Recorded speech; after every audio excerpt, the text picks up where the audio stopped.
مونږ د مرګ او د شهادت نه ویریږو نه.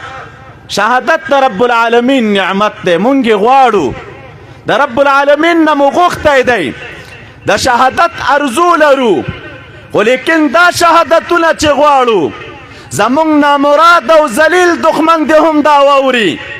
ای رذیل انسانه، که په دې شهادتونو زمونږ عزمونه کمزوري کېدلی، د دغې مکتب په اوس دور کې د دې امت یو عظیم محسن شیخ الاسلام غلام حضرت غلام شهید شه، که د هغه پیروانو د هغه لار نه تعقیبولی او د مرګ نه ویرېدلی او د هغې په زړونو کې بزدلي وه، نن به دا دومره جم غفیر چاته په سترګو باندې په نظر نه راتلی.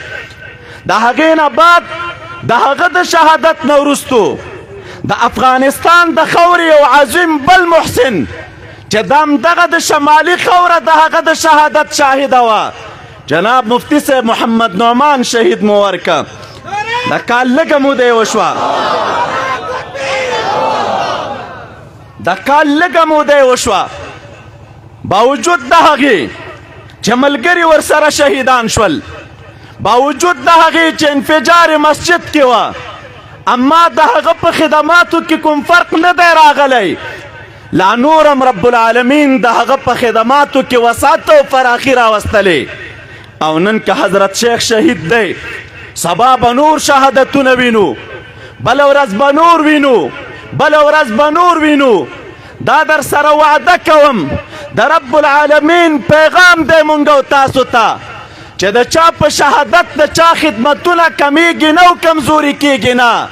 سلسله د شهادتونو به مو یو طرف ته روانوي او امید مو دی د رب العالمین په درګاه کې د خدماتو وسعت به مو بل طرف ته روان وي. دا خو د دې خلکو ډیره کمزوري ده. تاسو د الله په ذات یقین وکئ. زمونږ د اکابرو په شهادتونو زمونږ په اولس کې او د هغې په زړونو کې ځایونه ډیریږي. اولس مونږ سره محبت کوي، اولس په دې پوهه دی چې د دې خاورې اصلي بچیان څوک دي، اولس په دې پوهه دی چې په دې ملت څوک دردیږي، اولس په دې پوهه دی چې د دې ملت لپاره چا قرباني ورکړي. زه وایم الہ العالمین دې زمونږ د اکابرو شهادتونه قبول کړي. و معزز سامعینو، طبعي خفګان به مو زړه کې وي، خو بې صبره نه یو ورباندې، نه به د دوی مسیر پرېږدو، نه به مو په زړونو کې کمزوري راشي. محمد عربي صلی الله علیه وسلم چې کله وفات شه او شهید شه